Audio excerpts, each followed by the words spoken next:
जय श्री सीताराम दोस्तों।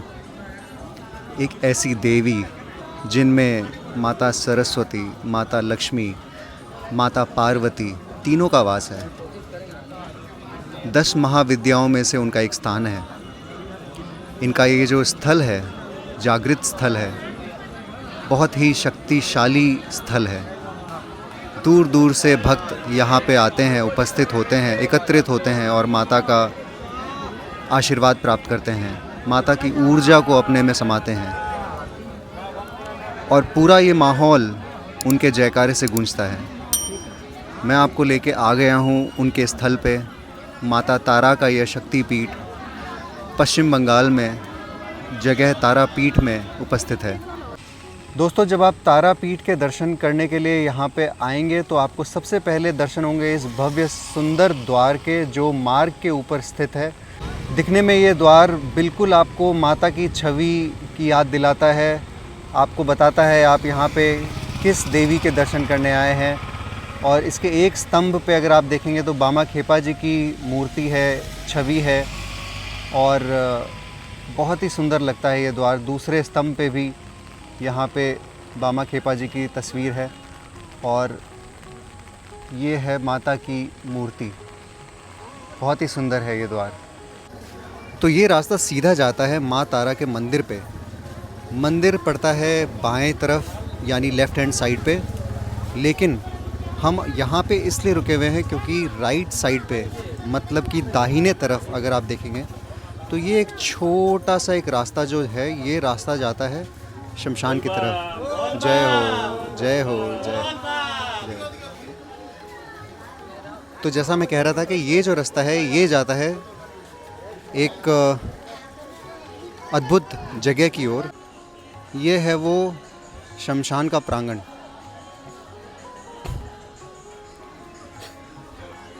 इस प्रांगण में आपको संत विश्राम करते हुए नज़र आएंगे, कुछ भक्तजन विश्राम करते हुए नज़र आएंगे।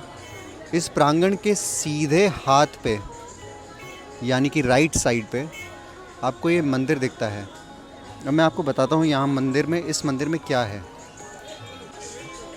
इस लाइन से होते हुए आप जाते हैं यहाँ पे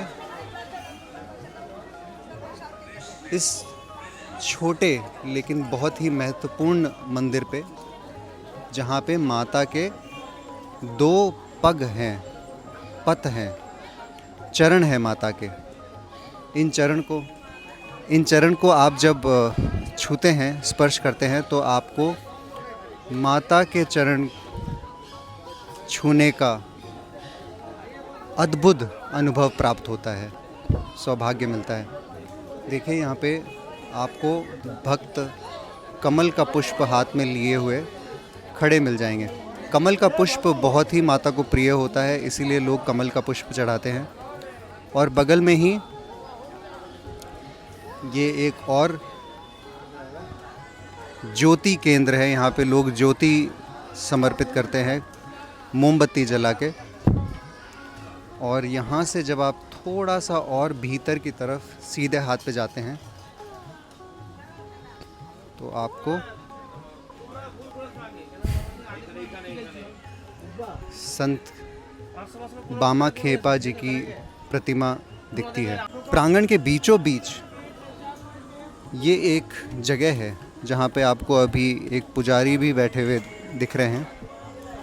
ये जो जगह है यहाँ पे शायद बलि होती है मेरे ख्याल से। अगर किसी की मनोकामना पूरी होती है या फिर उन्होंने ऐसा कुछ प्रण किया होता है तो यहाँ पे जीव की बलि होती है। अधिकतर केसेस में, अधिकतर सिचुएशंस में वो बकरे की बलि होती है। तो यहाँ पे वो बलि होती है और यहाँ पे माता का मंदिर है। अच्छा, यहाँ पे आपको फिर लोग विश्राम करते हुए नज़र आएंगे, श्रद्धालु यहाँ पे विश्राम करते हुए नज़र आएंगे और भजन करते हुए, गाते हुए दिखाई देंगे। प्रांगण में काफ़ी आपको संत मिलेंगे।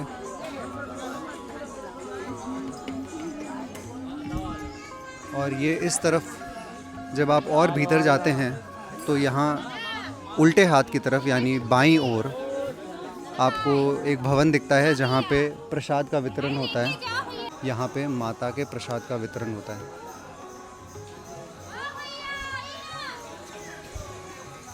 बहुत ही अद्भुत जगह है। यहाँ पे आपको संतों का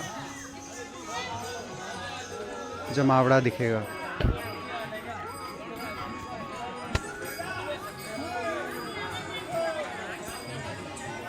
इस नज़ारे का आनंद लीजिए, अनुभव कीजिए इस नज़ारे को कि यहाँ पे जो हो रहा है वो क्या हो रहा है और किस तरह से हो रहा है। कुछ नज़ारे आपको समझ में आएंगे, कुछ समझ में नहीं आएंगे। यहाँ पे हवन पाठ हो रहा है।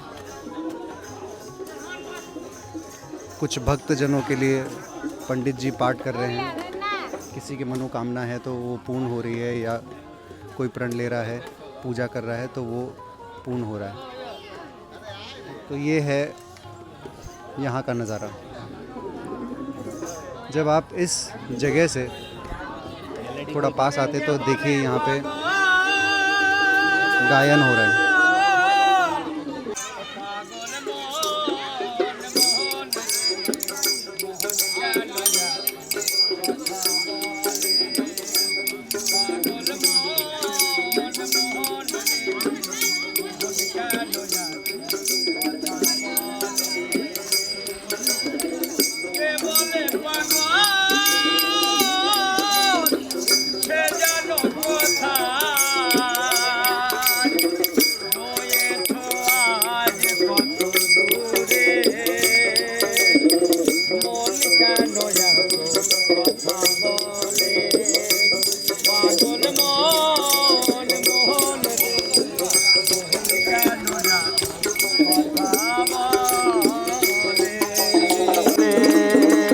पागल मोहन मोहन रे मोहन কেন এত কথা বলে পাগল মোহন মোহন রে মোহন কেন এত কথা বলে। दोस्तों, अगर आप आते हैं मंदिर में और आप इस गली से जब गुज़रते हैं, जो गली माता के मंदिर को जाती है, उस गली में आपको कई वृद्ध महिलाएं मिलेंगी। बहुत सारे धनराशि मांगने वाले, उम्मीद रखने वाले आपको श्रद्धालु मिलेंगे, भक्तजन मिलेंगे। तो ये आप पे निर्भर करता है कि आप इस चीज़ को किस तरह से देखते हैं। क्या आप इसको इस तरह से देखते हैं कि आप किसी को धनराशि दे के कुछ पुण्य कमा रहे हैं, या फिर आप नहीं देना चाहते हैं, इस चीज़ को आप बढ़ावा नहीं देना चाहते हैं जिससे इस तरह की प्रथा फैलती हो। तो ये आपको समझना है कि आप क्या करना चाहते हैं। लेकिन इस तरह के लोग आपको इस गली में ज़रूर मिलेंगे। इस पूरी गली में, जो लगभग मेरे ख़याल से 300 मीटर लंबी है, इस पूरे गली में आपको इस तरह के लोग ज़रूर आपको मिलेंगे जो आपसे धनराशि मांगेंगे। इस गली में कुछ कुछ छोटे छोटे मंदिर भी हैं, जैसे कि एक मंदिर है यहाँ पे बामा खेपा जी के लिए।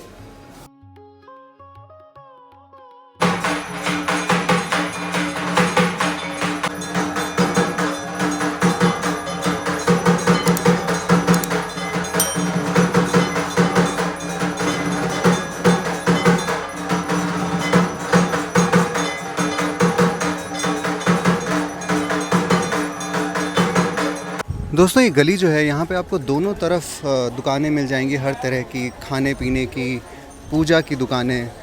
और जब आप कहीं से आते हैं, दूर से आते हैं इस शहर में माता के दर्शन करने, तो आपका जो सबसे एक इम्पॉर्टेंट कंसर्न होता है वो होता है अच्छा खाना, साफ़ खाना। क्योंकि अगर आप अच्छा खाना नहीं खाएंगे तो आप बीमार भी पड़ सकते हैं और मुश्किलें भी आ सकती है। और जब आप परिवार के साथ होते हैं, बच्चों के साथ होते हैं, तो आप चाहते हैं कि खाना साफ़ हो, सादा हो, अच्छा हो। तो इस गली में जितने भी रेस्टोरेंट हैं, उनमें से काफ़ी रेस्टोरेंट्स को मैंने ट्राई किया है। और एक जो रेस्टोरेंट मुझे बहुत अच्छा लगा, जहाँ का खाना साफ़ था, सुंदर था और बेसिक था काफ़ी। और वहाँ पे नाश्ता भी अच्छा मिलता है, जैसे डोसा हो गया। डोसा वैसे आपको हर जगह मिल जाएगा यहाँ पे, लेकिन उस रेस्टोरेंट का डोसा काफ़ी अच्छा लगा मुझे। और मैं आपको दिखाता हूँ वो रेस्टोरेंट अभी चल के। तो ये जो रेस्टोरेंट है ये मेरे लिए अभी तक का सबसे बेस्ट रेस्टोरेंट रहा। मेरा एक्सपीरियंस यहाँ पे बहुत अच्छा था। जो यहाँ पे खाना बनता है वो थोड़ा सिंपल है, सादा है, मसाला उसमें कम है और मुझे लगता है कि आप 4-5 दिन अगर रुकेंगे तो यहाँ पे आप खाना खा सकते हैं और मुझे उम्मीद है आपको ये पसंद आएगा।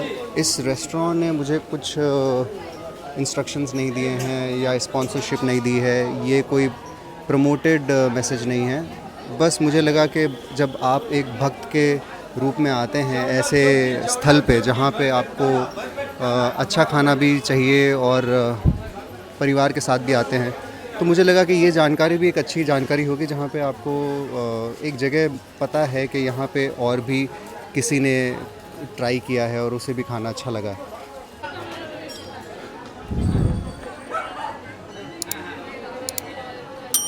ये मंदिर का मुख्य द्वार है दोस्तों। यहाँ पे आप मंदिर में पहली बार आप अंदर प्रवेश होते हैं और आपको द्वार पे ही गणेश जी की प्रतिमा दिखती है। कोई भी शुभ कार्य की शुरुआत करनी है तो गणेश जी को धोख दे के, गणेश जी को शीश नमन करके ही करना चाहिए। मंदिर के सीधे हाथ पे ये जो छोटा सा द्वार दिख रहा है आपको, यहाँ पे आप अपना जूता चप्पल रख सकते हैं। छोटी सी एक राशि दे के, ज़्यादा महंगा नहीं है, ठीक भी है। अगर कोई आपके जूता चप्पल का ध्यान रखता है तो उसे राशि देना उचित भी है। थोड़ा बहुत, मेरे ख्याल से 3-4 रुपये या 2-3 रुपये लेते होंगे, ज़्यादा नहीं लेते। ये हम मंदिर के प्रांगण में आ गए हैं। अब यहाँ पे आप ऊपर देख सकते हैं, ये जनरल की लाइन है। ये जनरल श्रद्धालुओं की लाइन है। यहाँ से आपको कोई पैसा नहीं लगता है। आप मुफ्त में, थोड़ा समय लगेगा लेकिन मुफ्त में आप माता के गर्भगृह में पहुँच जाते हैं। यहाँ पे पूजा होती है। आप अभी देख सकते हैं यहाँ पे मंदिर के पंडित पूजा कर रहे हैं कि यहाँ पे श्रद्धालु हैं। कितने उत्साहित हैं, कितने उत्साहित हैं, इतना इनका उत्साह है, ये अद्भुत है। कितने उत्साहित हैं श्रद्धालु।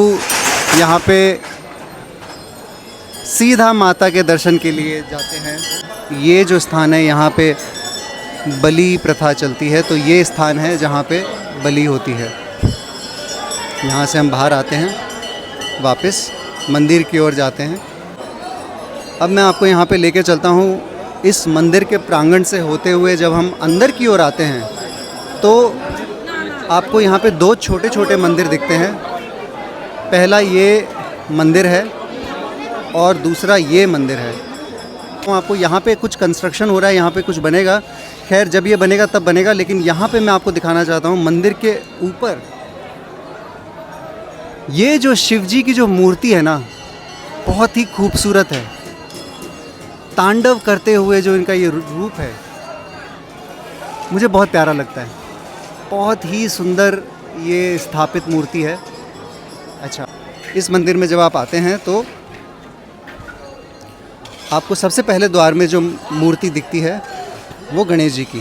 तो जैसा मैंने कहा कि कोई भी शुभ कार्य की जब शुरुआत होती है तो पहले गणराज जी को, गणेश जी को, गणपति महाराज को शीश नमन करके करना चाहिए। उसके बाद में जब आप यहाँ पे आते हैं तो यहाँ पे आपको बामा खेपा जी की मूर्ति मिलती है। बहुत ही सुंदर, शांतिपूर्ण मंदिर है। यहाँ पे ज़रूर आप दर्शन करें। अक्सर भक्तों की लाइन जो होती है, कतार जो होती है, जो मेन मंदिर में ज़्यादा होती है, और यहाँ पे जो कतार है वो देखिए बहुत ही कम है ही नहीं, ना के बराबर। तो मेरा ख्याल है यहाँ पे भी आना चाहिए भक्तों को, यहाँ पे भी अपना शीश नमन करना चाहिए और एक बार अपनी भक्ति को प्रकट करना चाहिए। पुजारी जी हमें बुला रहे हैं अंदर। यहाँ पे कितनी अच्छी मूर्ति है ये।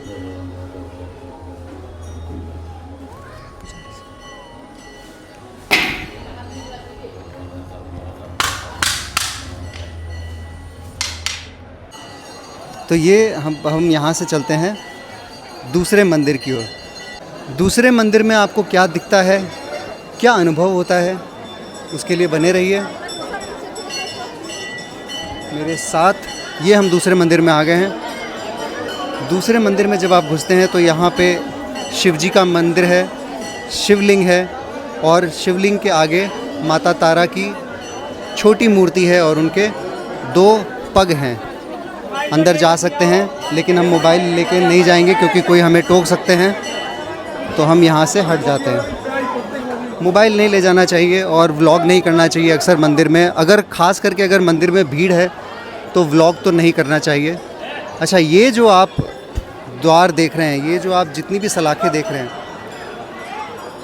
ये जो सेपरेशन है, ये सेपरेशन वीआईपी एंट्री की सेपरेशन है।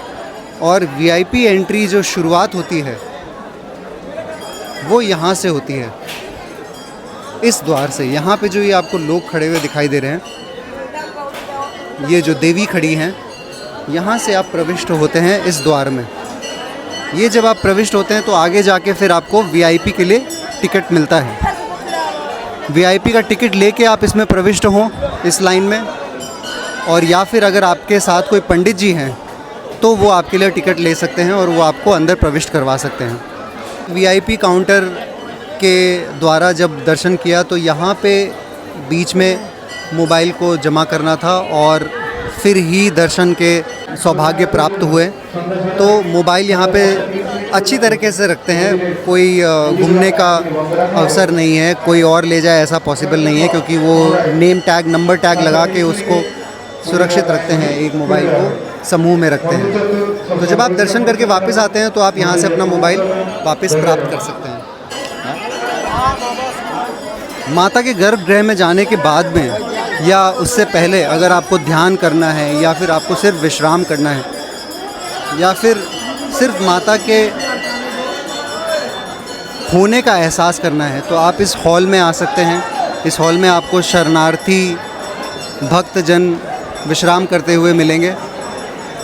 ये देखिए, यहाँ पे भक्तजन एकत्रित हुए हैं और विश्राम कर रहे हैं। ये भी भक्तजन हैं, ये भी मंदिर के भक्तजन हैं, ये भी विश्राम कर रहे हैं। माता के भैरव हैं सब। तो जब हम इस हॉल में आते हैं और इस हॉल में जब हम एकदम आगे तक आ जाते हैं, ये लोग देखिए यहाँ पे इसलिए खड़े हुए हैं क्योंकि इस हॉल से इनको सीधा माता के दर्शन हो रहे हैं। ये यहाँ से, ये जो द्वार है, यहाँ पे माता के दर्शन होते हैं। यहाँ से देखिए, ये जो लाइन आपको दिख रही है, ये पंक्ति जो आपको दिख रही है आते हुए भक्तजनों की, ये वही पंक्ति है जो फ्री वाली है, जो मैंने आपको पहले दिखाई थी। ये पंक्ति यहाँ पे आके मिलती है और यहाँ से फिर गर्भगृह शुरू होता है और माता के दर्शन यहीं पे आपको प्राप्त होते हैं। थोड़ी जल्दी होती है, पुजारियों को जल्दी जल्दी दर्शन कराने होते हैं भक्तजनों को, तो थोड़ी जल्दी ज़रूर होती है यहाँ पे। तो उस हिसाब से आप अपना मानसिक बनावट लेके आएँ कि यहाँ से आपको थोड़ा शीघ्र, अतिशीघ्र करके दर्शन लेके आपको आगे प्रस्थान करना होगा। तो ये है गर्भगृह माता का। यहाँ से हम वापस आते हैं। शाम में जब आरती होती है तो ये हॉल पूरी तरह से भर जाता है, यहाँ पे लोग खड़े हो जाते हैं और यहाँ से माता के दर्शन होते हैं। इन टीवी स्क्रीन्स पे यहाँ पे भी दिखाई देता है जब आरती होता है तो, कि माता की आरती किस तरह से हो रही है, और भक्त यहाँ पे पूरी भीड़ के साथ उमड़ते हैं और माता की आरती का आनंद लेते हैं।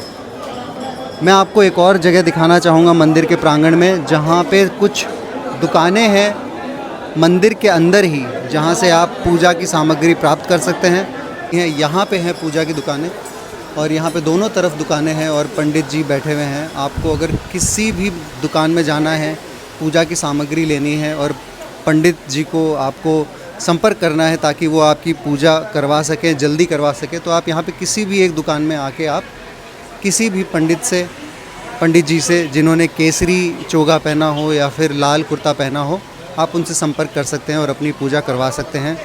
थोड़ा आसान हो जाता है। हाँ, राशि भी लगती है जो आपको शायद पहले बात कर लेनी चाहिए।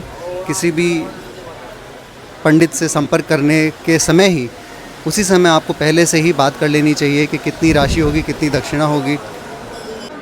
दोस्तों, मैंने आपको अभी 2 मंदिरों के दर्शन तो कराए, एक गणेश जी के, एक बामा खेपा जी के, और एक मंदिर जहाँ पे छोटा सा शिवलिंग है और शिवलिंग के साथ छोटी माता की मूर्ति भी है, माँ तारा की मूर्ति है। अभी मैं आपको एक और मंदिर के दर्शन कराऊंगा जहाँ पे विष्णु भगवान की मूर्ति स्थापित है। बहुत ही अच्छा और अद्भुत मंदिर है। यहाँ पे भी जैसा बाकी के मंदिरों में था, बाकी के छोटे मंदिरों में था, यहाँ पे भी भीड़ बहुत कम है, ना के बराबर है। काफ़ी नॉर्मल सी बात है कि अगर तारापीठ है और तारा मंदिर है तो लोग तारा माँ के दर्शन के लिए उतारू हैं, जुझारू हैं और पूर्ण समर्पण भावना से वो माता के दर्शन करते हैं और उसी में खो जाते हैं। लेकिन साथ ही साथ वो आसपास की सुंदरता को भी कहीं ना कहीं भूल जाते हैं, चूक जाते हैं कि यहाँ पे और भी देवताओं के मंदिर है जहाँ पे उनको नतमस्तक होना चाहिए। कारण क्या है? कारण ये है कि जब किसी देवता की आपको भक्ति करनी होती है, किसी भी देवता को आपको समर्पण करना होता है, तो उन देवता का कनेक्शन होता है आसपास और देवताओं से। जैसे माँ तारा का सीधा संपर्क भैरव बाबा से है, सीधा संपर्क गणेश महाराज से है, सीताराम से है और हनुमान जी से है। माँ तारा का संपर्क रामायण से है। तो अगर आप सिर्फ माँ तारा का आशीर्वाद प्राप्त करके जाते हैं यहाँ से, तो मैं ये नहीं कहूँगा कि वो अधूरा है, वो भी अपने आप में संपूर्ण है। लेकिन उस संपूर्ण दर्शन की जो एक सुंदरता है वो अलग निखर के आती है जब आप साथ ही साथ और भी देवताओं का ध्यान करते हो। जैसे नारायण भगवान का, नारायण के रूप श्री राम हुए हैं। श्री राम के अंदर माता तारा की शक्ति होती है। सीधा माँ तारा के मंदिर के सामने मंदिर है भगवान नारायण का। मैं यहाँ पे पहले भी दर्शन कर चुका हूँ। यहाँ पे अभी भीड़ नहीं है तो मैं आपको मोबाइल के साथ दिखा पा रहा हूँ। यहाँ पे ज़रूर आएँ। ये बहुत ही सुंदर और दिव्य मूर्ति है।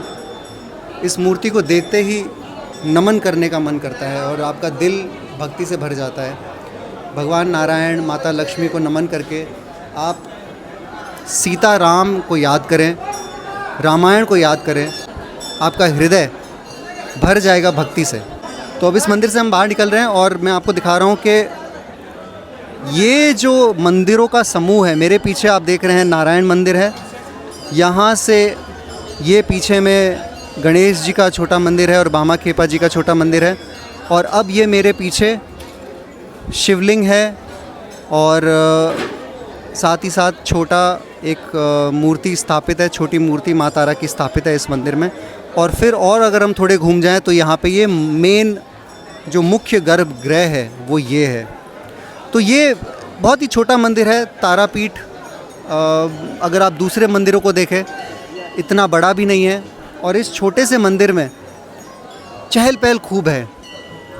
भक्तों की भीड़ मैंने सुबह का देखा है, शाम का देखा है और अब दोपहर में भी मैं जो रिकॉर्ड कर रहा हूँ, तो भक्त रुकते नहीं हैं। भक्त हर समय रहते हैं। सवेरे 5:30 बजे से लेके रात के 9 साढ़े 9 बजे तक आपको यहाँ पे भक्तों की लाइन कतार दिख जाएगी। अमावस्या की तिथि पे तो खास करके बहुत अधिक संख्या में यहाँ पे उपस्थित होते हैं। तो अमावस्या की रात यहाँ पे विशेष रूप से मान्यता रखती है। लेकिन उसके अलावा अगर आप एक आम दिवस पे आ रहे हैं तो भीड़ आपको दिखेगी, लेकिन इतना मुश्किल नहीं होगा अगर आप अपना समय थोड़ा सा पहले से प्लान करके चलें।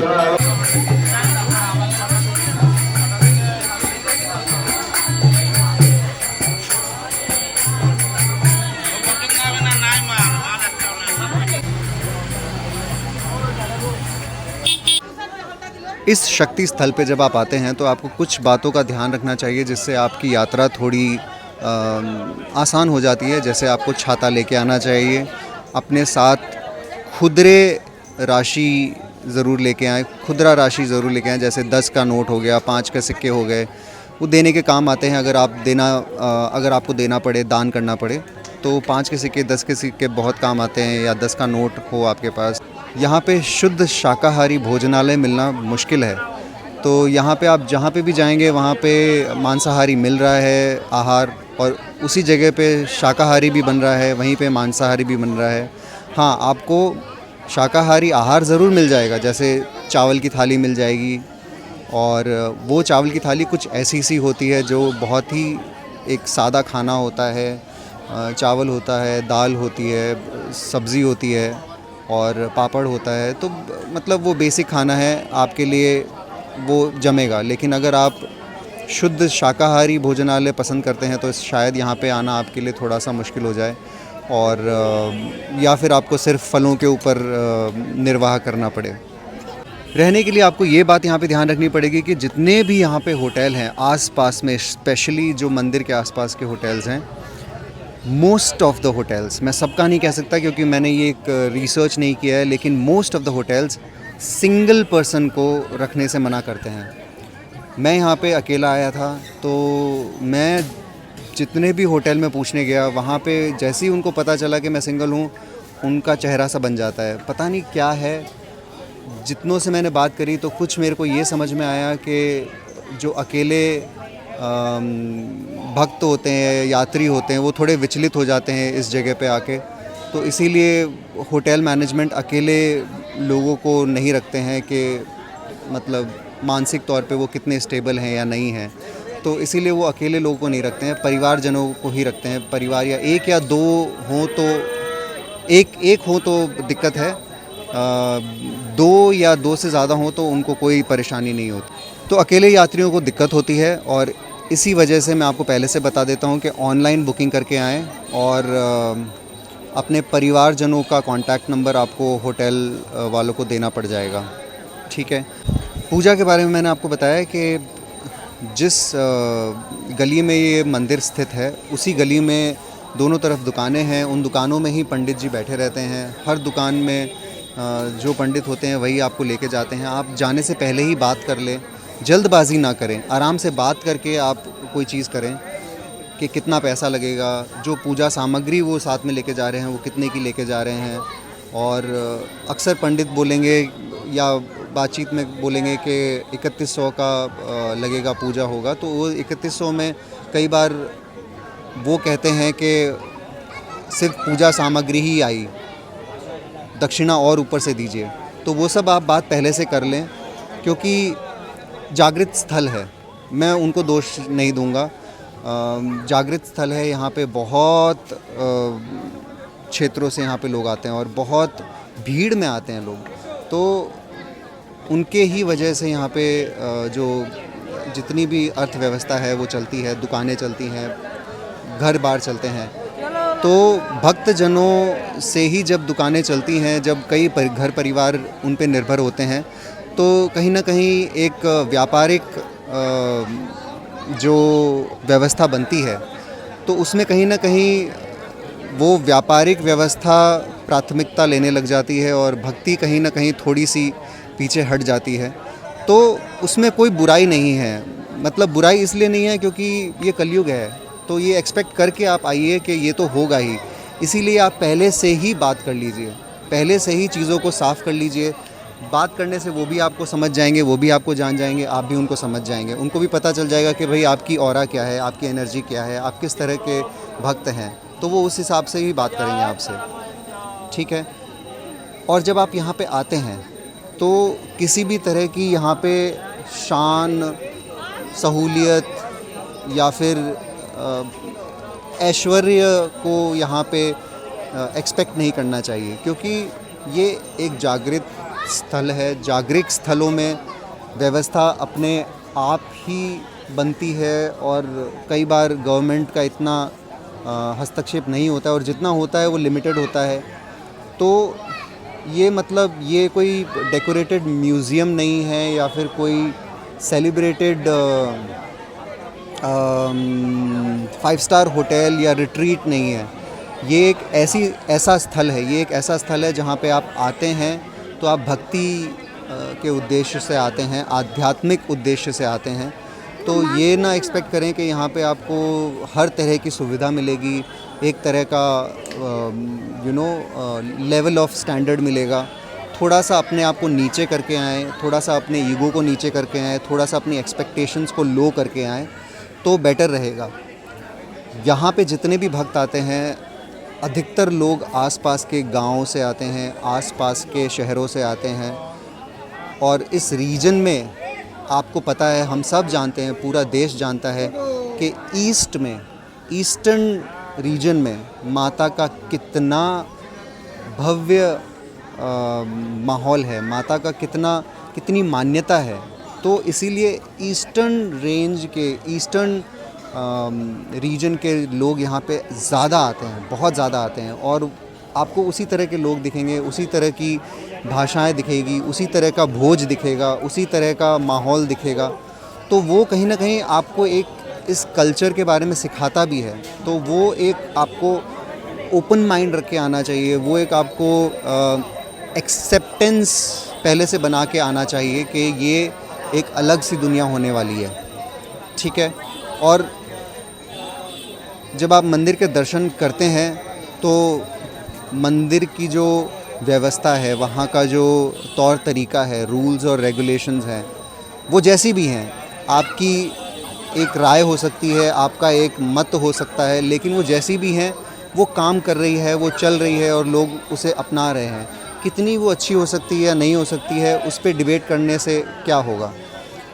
तो आपको वो भी देखना होगा कि यहाँ पे क्या व्यवस्था है। जब हम मंदिर में घुसते हैं तो आपको वहाँ पे आसानी से पता चल जाएगा कि फ्री वाली लाइन कौन सी है, वीआईपी वाली लाइन कौन सी है। वीआईपी में 500 की टिकट लगती है। एटलीस्ट आज जब मैं ये व्लॉग बना रहा हूँ तो आपको मैं बता सकता हूँ कि आज की फ़ीस 500 रुपीज़ है।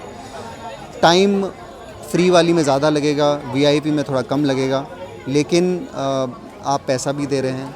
और अगर आपके पास टाइम है, अगर आप यहाँ पे सिर्फ दर्शन के लिए ही आ रहे हैं, तो उसमें कोई हर्जा नहीं है कि आप फ्री वाली लाइन में खड़े हो जाएं और माता का ध्यान करते हुए उस लाइन में आप माता के दर्शन करें। अच्छा, जब आप गर्भगृह में जाते हैं तो वहाँ पे आपको फिर आपको देखना पड़ेगा कि वहाँ पे जल्दबाजी होती है, वहाँ पे जल्दी जल्दी दर्शन करने होते हैं। तो आपको पहले से ही मानसिक तौर पे आपको तैयार होना होता है कि वहाँ पे जाके आपको क्या करना है और किस तरह से आपको अपना दर्शन जो है उसको अच्छा करना है, उसको ऊपर लेके जाना है। वहाँ पे जितने भी पुजारी हैं, जहाँ आपको जो आपको दर्शन करवा रहे हैं, गर्भगृह में जितने भी पुजारी हैं, मंदिर में जितने भी पुजारी हैं, मेरा ये मानना है कि वो जैसे भी हैं आपको उन्हें आदर देना चाहिए, उनसे हंस के, उनसे प्रेम से बात करना चाहिए।